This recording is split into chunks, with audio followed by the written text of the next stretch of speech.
शहराची खबरबात या बातमीपत्राचे प्रायोजक आहेत Mac Care super speciality hospital Ahmednagar.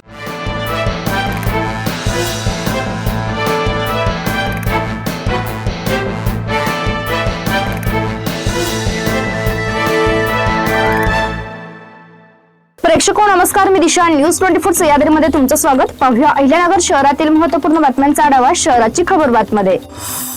एका अल्पवयीन मुलीला डांबून ठेवत तिला बळजबरीने वेश्या व्यवसायात ओढल्याचा प्रकार समोर आला असून या प्रकरणी 2 जणांविरुद्ध अत्याचार पोस्को आदी कलमान्वये अहिल्यानगर तालुका पोलीस ठाण्यात गुरुवारी सायंकाळी गुन्हा दाखल करण्यात आला आहे।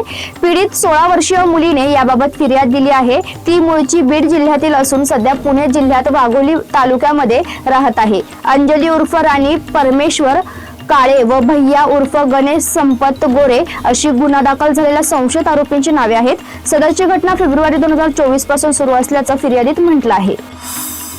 अहिल्यानगर महापालिकेची अर्थसंकल्पीय सभा शुक्रवारी अभूतपूर्व गोंधळ आणि वादाने गाजली। छत्रपती शिवाजी महाराज यांच्याबद्दल आक्षेपार्ह वक्तव्य केल्यामुळे वादाच्या भोवऱ्यात सापडलेले नगरसेवक श्रीपाद छिंदम यांनी सभागृहात बोलण्याचा प्रयत्न करताच इतर नगरसेवकांनी त्यांना कडाडून विरोध केला। या गदारोळामुळे सभागृहातील वातावरण कमालीचे तापले होते, ज्याची परिणिती अखेर छिंदम यांना सभागृहाबाहेर काढण्यात झाली।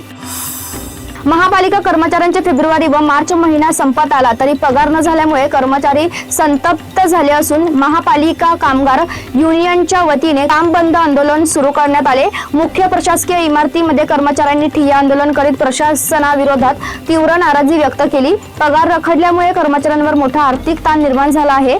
कर्जाचे हप्ते, मुलांचे शाळेची फी तसेच आजारपणाचे खर्च भागवणे कठीण झाले असून अनेक कर्मचारी आर्थिक संकटात सापडले आहेत। जिल्हा प्रशासनाने 30 लाख लिटरची मागणी केलेली असताना जिल्ह्यासाठी फक्त 2,16,000 लिटरचे नियतन मंजूर झाले। मात्र सद्यस्थिती केरोसिन वितरण व्यवस्था अस्तित्वात नाही। ती कार्यान्वित करण्यासाठी 15 ते 20 दिवसांचा अवधी लागणार आहे। तोपर्यंत जनतेची परवड सुरूच राहणार अशी परिस्थिती आहे। गेल्या 25 दिवसांपासून युद्धजन्य परिस्थितीची झळ गरीब जनतेला बसली आहे। सहज मिळणारे घरगुती सिलेंडर आता मिळेनासे झाले। खबरदारी म्हणून प्रशासनाने केरोसिन उपलब्ध करण्याचा निर्णय घेतला। प्रत्येक कुटुंबाला 5 लिटर नुसार जिल्हा प्रशासनाने 30 लाख लिटरची मागणी केली आहे। स्थानिक गुन्हे शाखेचे पोलीस पथक नगर सोलापूर रस्त्यावर गस्त घालत असताना पथकासह दुचाकी आडवी लावून जमावाने घेराव घातला। पथकावर दगडफेक करून वाहनांचे नुकसान केले। ही घटना नगर सोलापूर रस्त्यावरील तुक्कडोडा येथे घडली। या प्रकरणी भिंगार कॅम्प पोलीस ठाण्यात 31 जणांसह अन्य 70 लोकांवर गुन्हा दाखल करण्यात आला आहे। शहराच्या खबरबातमध्ये आपण इथेच थांबतोय, मात्र तुम्ही पाहत राहा न्यूज 24 सह्याद्री।